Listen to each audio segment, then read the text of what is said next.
जोङो साननैसो गासैखौबो एनालाइसिस खालामनायनि उनाव रिभिउ खालामनायनि उनाव दिनै सेन्ट्रेल वार्किं कमिटि बनरगांव जिरायदों आरो बेवहाय गासैबो जिल्लानिफ्राय रिपर्ट लादों आरो एनालाइसिसफोरखौ जों लादों।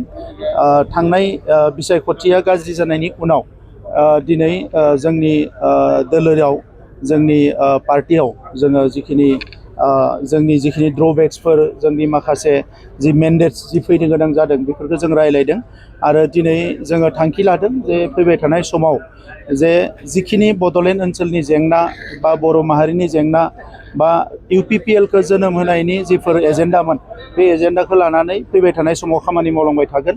इलेक्सनाव जेननाय देरहानाय थायो, नाथाय एजेन्डाया दाबो दङ। बे खामानिफ्रा मावनाया दिनैसिमबो जोबाखै, गोबां खामानि मावनो गोनां दंबावो।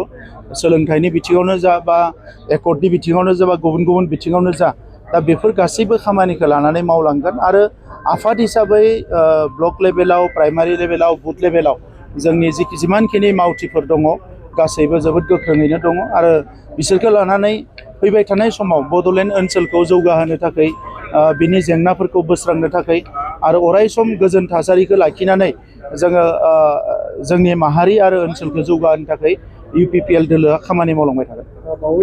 नागारनाय आरो फैनाय बेयो जाबाय थायो, बेयो गोदान बाथ्रा नङा। नाथाय सासे थांनाय सासे फैनायजों दोलोनि इयुना डिसाइड जाया। दा बेफोरबायदिया गोदान नङा। गासैबो पार्टियाव नुगोन जे सोरबा थांदों, सोरबा फैदों, सोरबा थांदों, सोरबा फैदों। दा जोंनि जिहेथु अबजेक्टिभ, जोंनि एजेन्डा, जोंनि जिखिनि मिशन आरो भिजन बे क्लियार। दा नंखायनो जों खामानि मावलांबाय थागोन। सोरबा थांगोन फैगोन बियो राजनितियाव जालांबाय थायो, खिन्थु जोंनि खामानिखौ जों मावलांबाय थागोन। जिहेतु ट्रेनेल कनफारेन्स फैगासिनो दङ, बे जोङो बिनि थाखाय दिनै कमिटि दादों।